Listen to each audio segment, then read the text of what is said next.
Namo tassa bhagavato arahato samma sambuddhassa. Namo tassa bhagavato arahato samma sambuddhassa.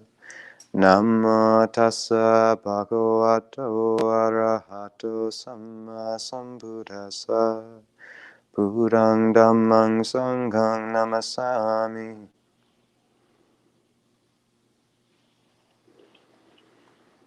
So, hello everyone. To those watching online, hello. We're streaming from the Cascade Hermitage, and this is part of the weekend retreat we're doing here. So I think we have another 2 live-streamed talks today. And the subject of the retreat is the Mindfulness of Breathing sutta, so the Ānāpānasati sutta. And this is one of the most famous discourses. The Buddha said that the breath is the abode of the Tathagata, which is the epithet that he used to refer to himself. So it comes highly recommended. And I was listening to a podcast recently, because monks also listen to podcasts some. And it was an interview with a woman who wrote a book called The Philosophical Baby, and it was about how the minds of infants are open and intelligent in a way that's hard for us to understand as adults, where our minds and our capacity to learn have been so constricted and constrained. And really what she does is hold up this mind state of learning as profoundly important and something we should value and not dismiss as sort of this childish phase. And what's interesting is that really intelligent animals tend to have a long phase of this, where their minds are in this sort of learning area, with the exception of octopi. And the reason apparently is that octopi have their nervous system spread through their entire body, so their tentacles are always in this learning mode, and they're always kind of feeling things, whereas their main brain and their sort of central brain is much more directing things, but they sort of straddle both this awareness of the infant and the very focused awareness of the adult. And what she was pointing to, she'd worked a lot with artificial intelligence, was the fact that these 2 types of awareness, which I think many people might have heard of, are frequently described as lantern awareness versus spotlight awareness. And in the West, we have become extremely good at spotlight awareness, so narrowing one's focus to one point, one screen.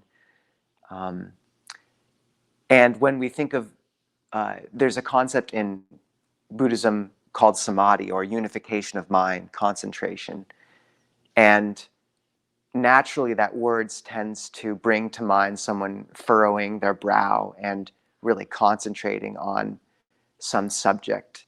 And this is spotlight awareness, as it's automatically intuited by most of us Western-minded folk. And this makes a lot of sense. So much of our awareness is visual. We're always reading or moving in straight lines down, say, a street. Our focus is extremely heady. I referenced this line yesterday, but there's a great line in the Dubliners that Ajahn Amaro references, where he says that Mr. Duffy lived a short distance from his body, viewing his actions and thoughts with suspicious sidelong glances. And this is very much what we do. So we're very alienated from our bodies, and we're also very focused and with a very narrow scope of awareness.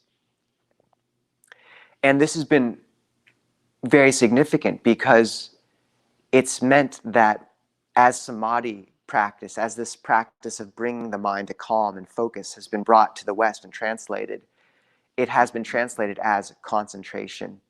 And even the techniques that have been used to supposedly cultivate it have very much focused on the spotlight awareness. So bring your mind to one point, say the tip of the nose, and just follow the breath there and don't move. And if the mind kind of wanders off, you bring it back and just remain with that. And eventually something will click and you'll sort of spring into this state of luminosity. And this way of trying to focus works for some people, but for many it does not. And when you think of what unification of mind meant in the Buddha's time, when people lived in the forest, when you're in the forest and you're concentrated, it doesn't mean you're concentrated on one thing. You're aware of the whole field of awareness because something could be coming to eat you at any time. So as soon as you narrow awareness to one object, then suddenly you've compromised yourself immensely because you've cut off every other of the 359 other degrees out there, and you're just focused on one degree. So increasingly, the idea of samadhi, unification of mind, has not been translated as concentration, but as unification of mind, as this sort of broad awareness. And this is much more akin to lantern awareness, say of a child, perhaps. So this speaks to an interesting point in that the first steps of the Mindfulness of Breathing sutta, which the Buddha really taught as one of his main routes to concentration, to a still mind. First of all, it begins by, there's 16 steps, and they're divided into 4 tetrads, or groups of 4, each of which correspond to a different foundation of mindfulness, which is another teaching, and we don't have to go into it completely right now. It's a lot. But suffice it to say that the first 4 steps focus on the body. So, and this sutta is supposed to, this teaching is supposed to be enough to bring one all the way to liberation, and it's extremely powerful. So the first step is mindfully, one breathes in knowing, one breathes in long knowing I breathe in long. One breathes in short knowing I breathe in short. One breathes out short knowing I breathe out short. That's one step.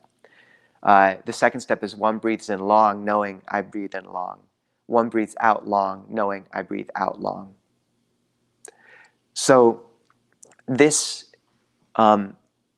first 2 steps are how we can begin meditation in terms of really noting the length of the breath and also trying to adjust it so that it's comfortable.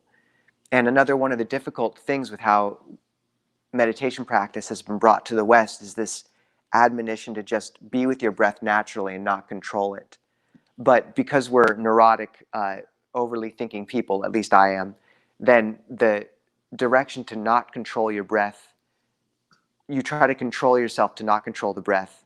And it's as if we're such controlling creatures that that tendency to control, when you tell yourself not to control, just moves under the surface. And that's when the breath becomes tight and things become confused. And in some ways, it's much better if you're coming in with a lot of momentum and thinking, just to work with that tendency to control. So very consciously, try to adjust the breath so that it's light or heavy or long or short, depending on what you feel is comfortable. So if you're feeling really lethargic, then you can make your in-breath emphasized and longer, and that'll energize the body. Or if you're feeling really agitated, then giving yourself a long, relaxed exhale, it can be what lets the body relax.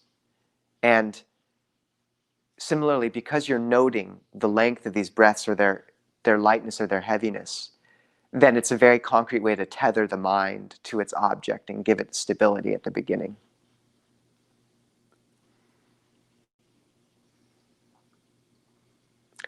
And this is actually somewhat spotlight concentration at first. And that's because usually we come into the meditation with a spotlight awareness already. So you might as well use it at first and aim it on the right thing, which is the breath. The third step of the Ānāpānasati Sutta, the mindfulness of breathing teaching, is to, one trains thus: I will breathe in, experiencing the whole body. One trains thus: I will breathe out, experiencing the whole body. And in the years after the Buddha's life, this instruction became interpreted as one breathes in and out, aware of the whole body of the breath, the length of the breath at one point, say the tip of the nose. And this is where so many of these instructions around just narrowing your focus to one point and just sticking with it at that point come from. And it works for some people, but I use this analogy a lot. It's a bit like taking a classroom full of screaming second graders and telling them to sit down and be quiet and do a test. It doesn't always work, and it can be a pretty joyless and unpleasant experience for everyone involved. So what is increasingly becoming the mode of practice that I've seen taught and that scholarship has pointed to the Buddha actually teaching has been interpreting the whole body as just that, the whole body, and of the breath not as the coarse wind at the nose, but rather this sort of subtle energy that flows through the body. Frequently, it'll flow along what are called the meridians, so up the spine and down the front of the body, or up the front of the body and down the spine. So what this means is that one, instead of narrowing one's focus to a spotlight, one keeps or aims towards more of a lantern awareness that encompasses the whole body in this wide scope. That being said, initially it can be hard to get to that spot right away. And in this interview I was referencing, this woman referenced a third type of consciousness that almost never gets spoken to, which is the consciousness of play. And that when children are in a state of play, or adults are in a state of watching a movie, their minds click into a whole different state, which is enjoyable and engaged, but it's also moving, it's engaging, it's thinking. And this state of play is really important because it's a bit like, because us Westerners think of so often our bodies as these things, as Ajahn Amaro puts it, that keep our necks from scraping along the ground. The chance to drop from the tight, narrow focus where most of us, in the head, where most of us live our lives, with a constrained diaphragm that kind of squeezes awareness up. The direction to drop awareness into the whole bodily frame and reacquaint ourselves with our bodies and the somatic sense, it doesn't happen necessarily immediately or easily. So in some of the guided meditations I gave earlier this morning, not the one we just did, which was more on metta and loving kindness, but one can really use playful means of sort of playing and exploring the body in a playful way to kind of work with the awareness to drop it. So this is where visualizations such as dividing the body into 3 chambers, one above from the neck to the top of the head, one from the neck to the diaphragm, and then one from about the diaphragm down to the tailbone. One establishes awareness in the upper chamber around the head and breathes there for a time and feels what sensations are there. And one can visualize a bright ball of light expanding and contracting with the breath, or one can visualize the breath as sort of a white mist expanding and contracting through the pores. And then one lets the awareness drop to the second chamber and stays there for a time, and then the third. And then after moving around all 3, one expands awareness to encompass the whole body, from the crown of the head to the tailbone, but also allowing the awareness to come to one point where the breath is especially prominent, usually the tip of the nose, and to rest or center there, but remain aware of the whole field of the body at the same time, like a spider resting at the center of a web, but aware of the whole web, or like a lantern, where the center's bright, but you see all around. And there's a lot of other visualizations that one can use to kind of cultivate this full-bodied awareness. One can imagine a bowl of butter melting down the neck and down into the body to sort of bring awareness down. One can do some qigong, go for a jog, cold shower. I always recommend. No one ever takes me up on it, or some people might. But any expedient means to drop the awareness into the torso. Because this practice of reacquainting oneself with the body and with the whole body of the breath, it's not some esoteric or dry instruction. The intuitive awareness, what we call in Buddhism the citta, which is the mind or the heart, there's not really a distinction in Buddhist terminology. It rests in the heart. That's just in the body where it tends to be accessed. And I think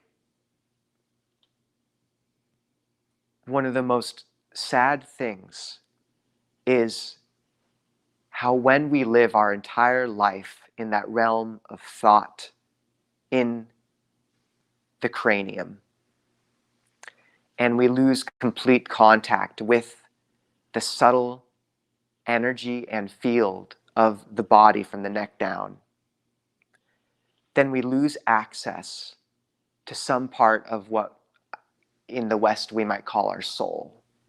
And in Buddhism, we don't use those terms. It would be the citta or the heart, but we lose access to our heart. And so frequently, that heart is what can direct us. And sometimes it's just a vague intuition, but other times it's a very clear voice, even if it's quiet. And sometimes it's a very loud voice. But more often it's quiet. And I remember speaking to a nun I knew in Spokane, and I asked her what had kept her in robes. And she said, you know, we have this thing we refer to as the voice of God inside us, the personal God. And eventually that just became more important than anything else in my life. And because that voice is so often speaking to us quietly, only if we come back into our bodies and come back in contact with our hearts and dedicate time to quiet every day can we really hear it constantly and consistently through our day, and can it guide us. And you know when you yourself or when you meet others who have just not made space for that in their lives or their hearts anymore, and they've lost access to something so deeply important. So just to say that this instruction to become aware of the breath, it's not a dry thing. You're coming into contact and embodying again these subtle energies and this somatic field, and with the voices of your better and more subtle nature. So one uses these skillful means to come back into the body. And other visualizations one can imagine light pouring in through the crown of the head and streaming down the spine and out the soles of the feet. And then in through the crown of the head, over the shoulder blades and out the hands. And then in through the crown of the head to the throat, breathing in through the base of the neck, coming to the chest or diaphragm, and then breathing in through the point about 2 finger breadths above the navel. And just repeating that visualization, and that'll draw the awareness slowly down. And this is how you play with the body, and you begin to get a feel for it. And as you move awareness around the body, you'll notice a lot of things, like in certain places there's knots, say at the base of the stomach where fear is, or in the throat. And similarly, you'll notice other things. For example, one side of the body will frequently be numb, and the other side won't. And the next step of the Ānāpānasati Sutta, step 4, is to breathe in and out, training thus, I will calm the bodily activity. Kaya sankarang pasambayang. And these knots that we encounter in the body, these sort of formations, as we begin to feel them, one can really consciously relax them and relax that knot. And you can do that a few things. You can just touch it gently or hold it in awareness, or even imagine that same light or mist coming in and out of that spot and just massaging it and relaxing it. And similarly, as one expands awareness to hold the whole body, but also keeping track of the breath at one point at the same time in the periphery, then the sensation of what we call the breath energy will become more and more prominent, and one will feel the breath energy, or might, flowing up the spine, down the front of the body, or up the front of the body, down the spine, naturally. And that sensation of having to force the breath to move by expanding and contracting the lungs or the body becomes less and less, and one can just let that movement relax. And that's another way of interpreting this idea of calming the bodily activities. Just let the breathing relax and let the breath move naturally as an energy. And as one is doing this, one also, it's a strange paradox in that the field of awareness is becoming broader, but at the same time, one is becoming centered more and more on that one point, say at the nose, and tracking the breath very subtly and continuously as you would a silk thread. And you pay more and more attention to that space between the in-breath and the out-breath, or between the out-breath and the in-breath. And that's how you begin to intuit more and more this subtle energy flowing around the body.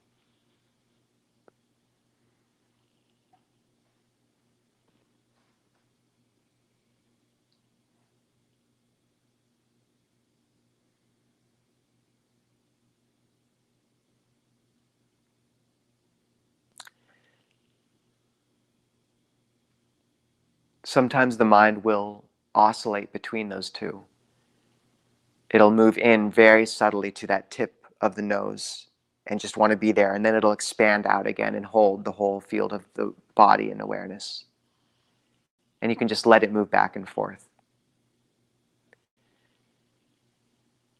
And eventually this subtle energy that flows around the body will refresh and nourish one, and one will feel it.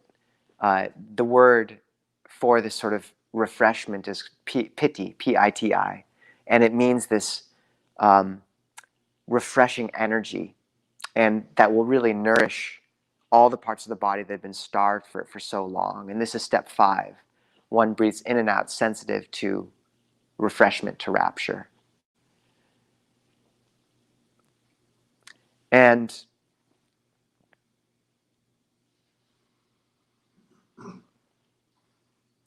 the analogy the Buddha gives for this is a cool lake with no inflows to the north, south, east, or west, but fed by a spring of cool water from below and occasional showers from above that pervade the lake until no part of it was unpervaded with that cool water. Just so one pervades this body with the rapture and pleasure born of concentration. So it's a sense of upwelling of this subtle and refreshing energy.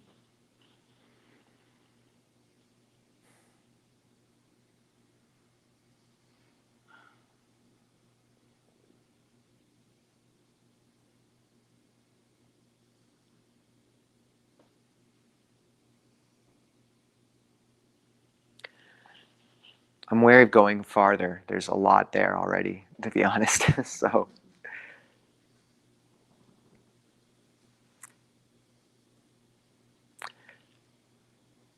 perhaps that's enough to speak to in terms of the meditation and the mindfulness of breathing specifically. But I think that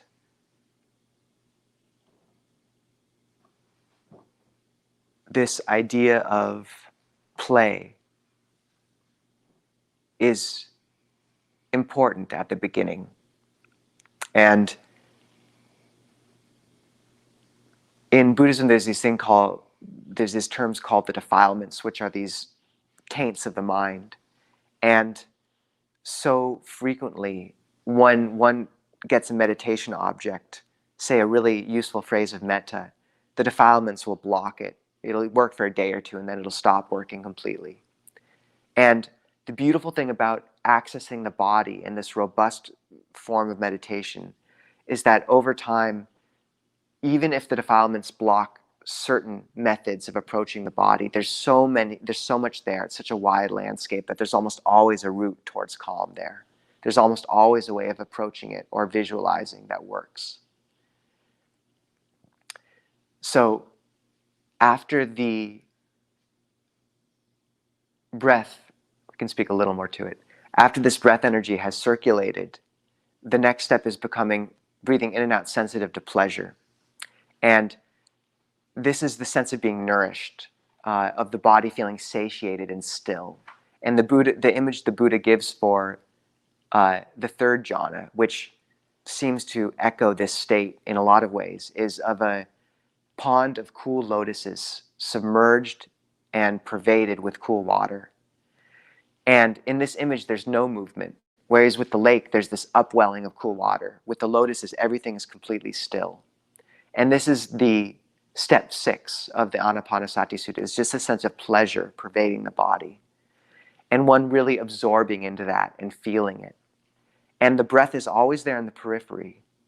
But when this happens and one has that wide field of awareness, frequently this is when a nimitta, a sign of light, will come into the mind. So one will feel one's visual field brightening steadily. Or one will, if one has cultivated the sound of silence, which is a subtle ringing or hissing in the ears that's always there, if you learn how to listen to it, then that'll become very prominent. And it's this very subtle and stable sense that comes.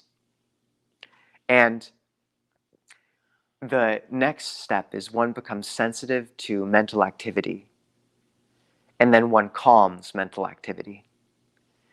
And my sense is that when this bright awareness begins to pervade, and one really allows oneself to absorb into that and be pervaded by it, then it's as if the mind is a canvas, a white template, and all the thoughts and perceptions which we usually have and orient ourselves around with are so much writing or calligraphy on that canvas.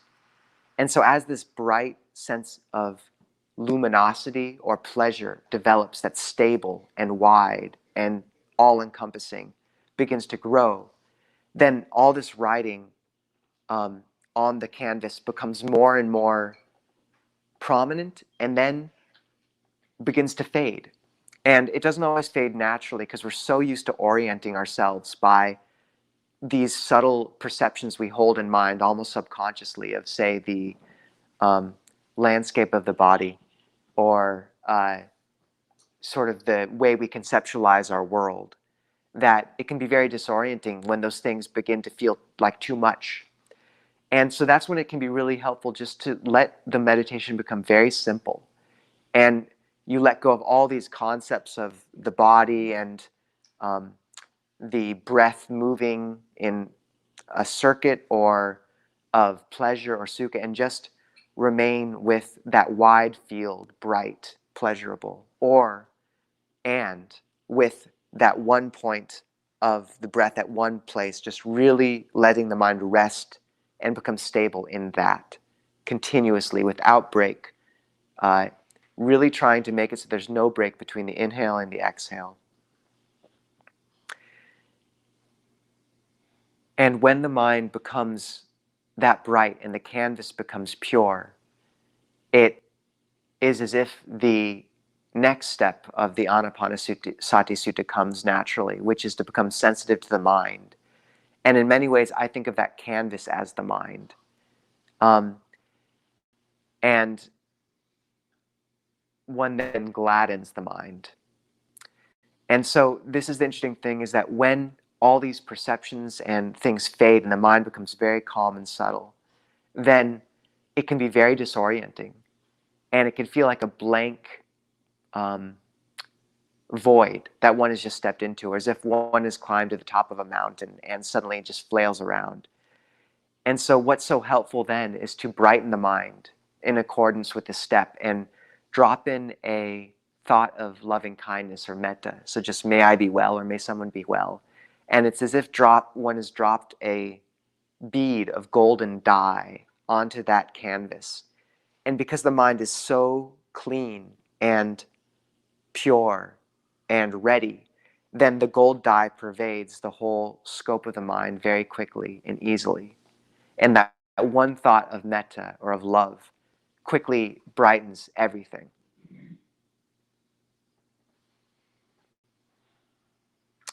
And I think that's enough for the first timers here and for everyone else, including me. So I'm sorry, it's a lot. But I think really approaching the breath, it doesn't have to be all of these steps, but just even those first 4 or 5 of just learning to tether the mind to the breath, adjusting it so it's comfortable, then playing around, trying to find a way to get the mind to drop into the lower part of the body so that one can be with one's heart again. And then just letting things calm down and really keeping an eye out for those subtle energies which nourish and feel nourishing and refreshing.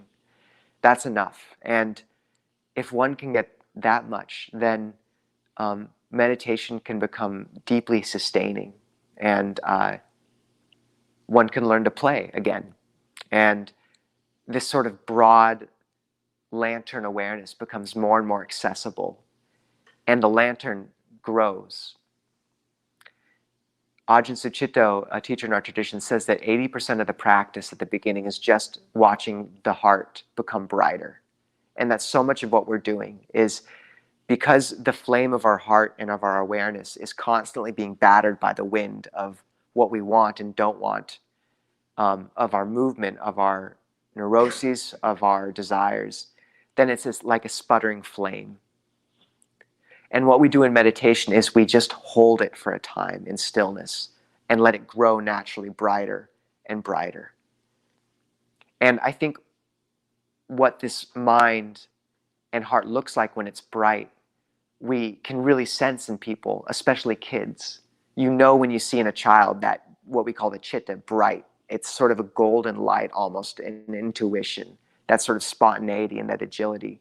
And you see how in your own life, at least for me, that fall from grace as we grow older, that light just gets dimmer until it seems like we're living life through a plane of plexiglass and things become numb. And what we're doing in meditation is you're just letting that golden flame grow again and reacquainting yourself with what is simultaneously the most innocent part of ourselves and also the strongest. And so this isn't sort of a dry practice. It can sound like that when I lay it out like steps or when one of the Buddha's many lists, but all we're doing is coming back to our hearts, essentially.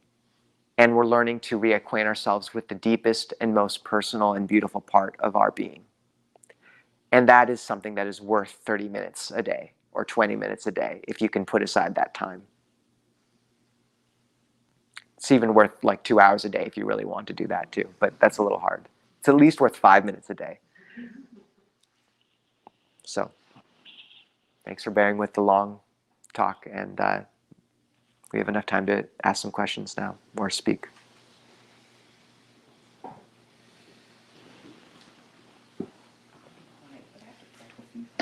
Sure.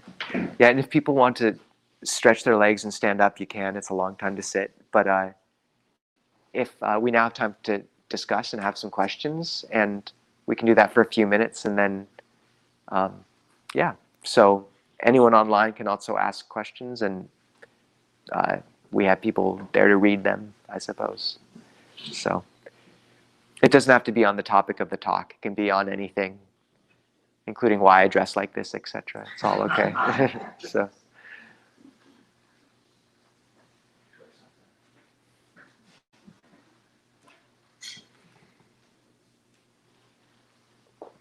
Yeah, I apologize for those just coming to something like this the first time. This is like It's a lot. I'm sorry. Okay, good. I would like to ask, why do you wear what you wear? Well, there you go. That's good. So one of the people here just asked why I wear what I wear. And yeah, so the Buddha, the Buddhist monastic order is 2,500 years old. And um, the robes are supposed to be a very simple garb. In the time of the Buddha, they would be, because cloth was very difficult to come by, so they just take scrap cloth, frequently from dead bodies, which is the only place you could kind of find spare cloth back then. We don't do that as much anymore, although some monks have.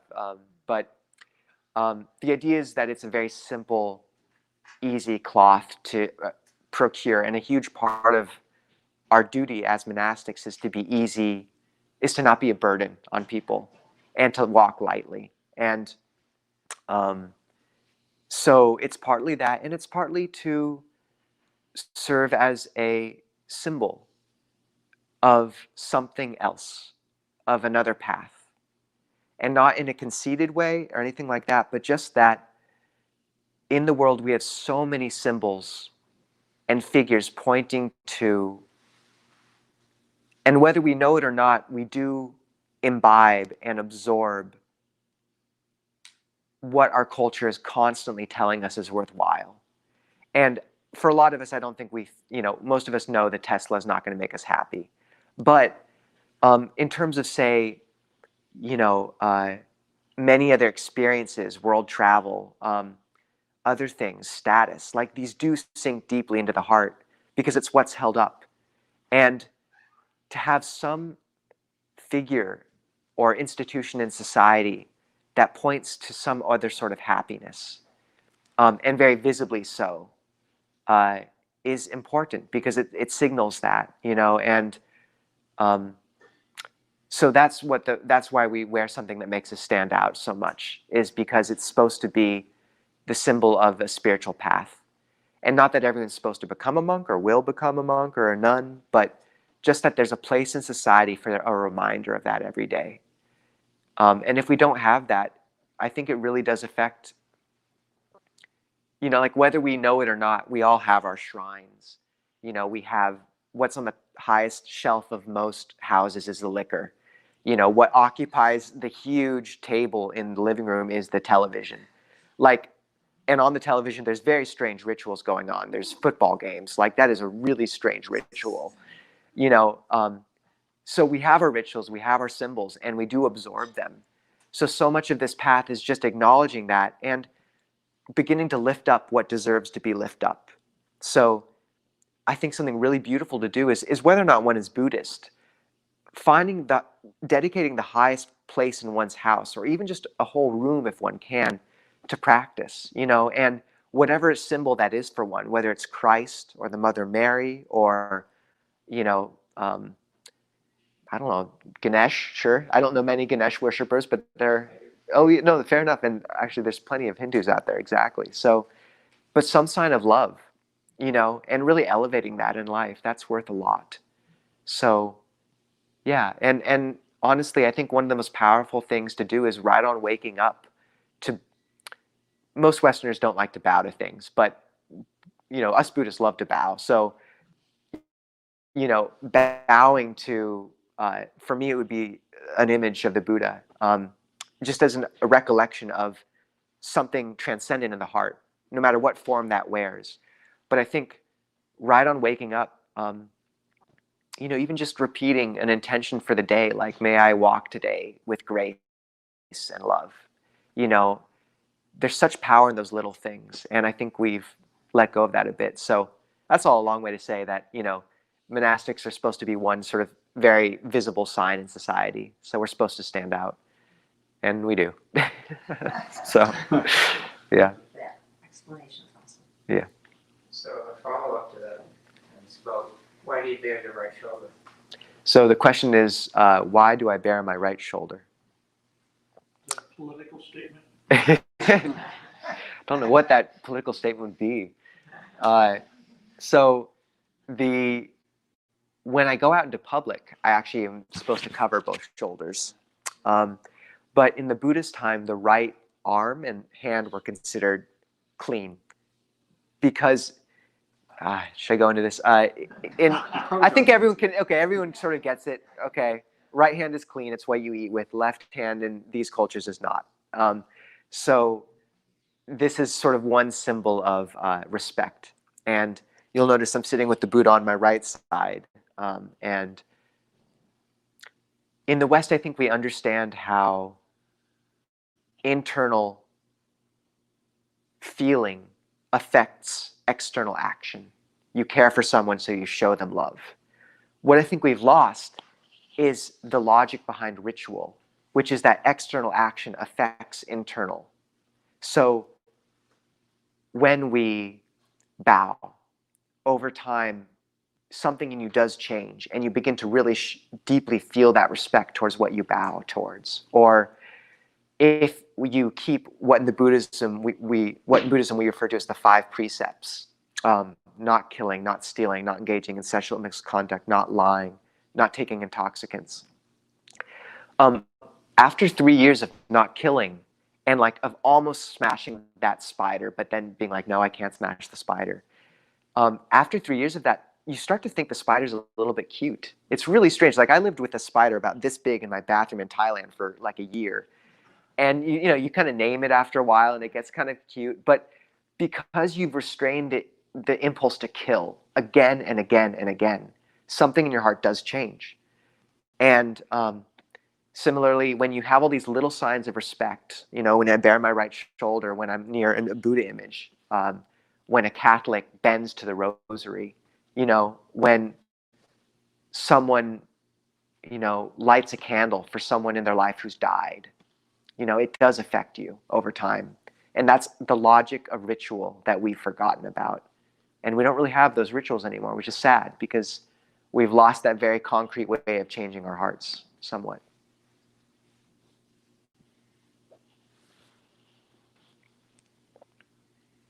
So Dave says, to Nisabho, so then the tetrads practice should ideally lead to inner silence and soul concentration on the breath-body awareness with no internal verbalizing. Simple is better, ? Okay, so someone just asked the tetrads online, the tetrads, which are the steps of the Mindfulness of Breathing Sutta, should ideally lead to a state where inner verbalization ceases and one is just remaining with the breath in a very calm way. Less is better. Is that about right? Mm-hmm. Simpler is better. Simpler is better. Yeah. Yeah. Yeah, I mean, so the image the Buddha gives, I referenced the images of the lake and of the pond of lotuses. But the image the Buddha gives for the first jhana, which is a state of concentration in Buddhism, and it doesn't totally parallel exactly over the sutta, but I find there's interesting resonances. The image the Buddha gives for that jhana is a bathman or bathman's apprentice kneading water into a ball of bath powder, which is sort of what they used as soap back in the Buddha's day. It was like flour that you knead water into until it becomes dough, until no part of that ball of bath powder is unpervaded by that moisture. Even so, a practitioner kneads and pervades this body with the rapture born of seclusion until no part of this body is unpervaded. So, in this analogy, the two hands are what are called in Buddhism vitakka vichara, directed and sustained thought, which is applied perception. It's how we talk to ourselves or use images on ourselves. So it can be something as simple as, okay, now I'm going to expand awareness to the whole body. And it might just be the word whole body, whole body. Or it could be this image of light coursing down through the crown of the head and down to the soles of the feet. Or the image of the whole body of awareness as a bubble, in and out of which a white mist nourishes. Those are all applied thought. it's all very active and one is getting involved and one is kneading in this pleasure into the body. It's the bathman and the apprentice. That's applied thought. Evaluation, which is what's paired with it, is tasting it. How does it feel? What does it do to one? How is it? It's usually compared to ringing a bell and then listening to the ring. And as one gets calmer, you need to ring the bell less and less. So one applied perception, say one of these images, will just resonate for much longer. And so you can kind of step back, like every few breaths, direct oneself or apply a perception. And for Westerners, frequently it's helpful to phrase that direction as a question because it's gentler. So can I remain with the breath? How does the breath feel? And the chitta, the mind, and the body respond naturally. And eventually, I spoke about that point where one is aware of the mind and then just drops in a thought of metta and it pervades. That's sort of the extreme example of a point where the mind is so calm that even just a small ringing of the bell, a small moment of directed thought will resonate really powerfully. So the vichara, the evaluation, will resonate, and one will really taste it.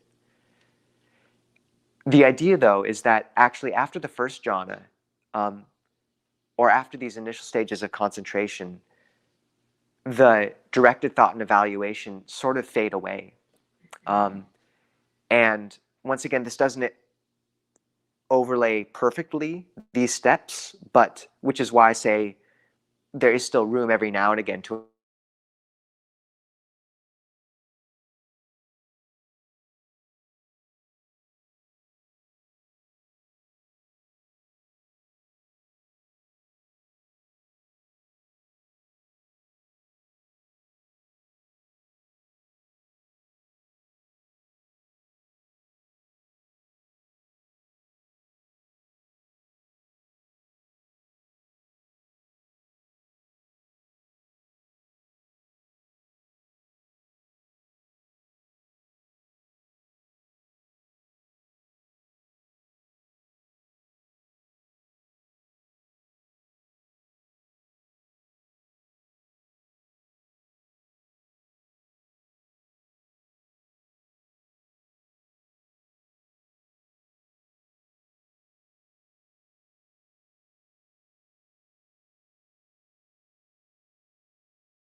next Thursday.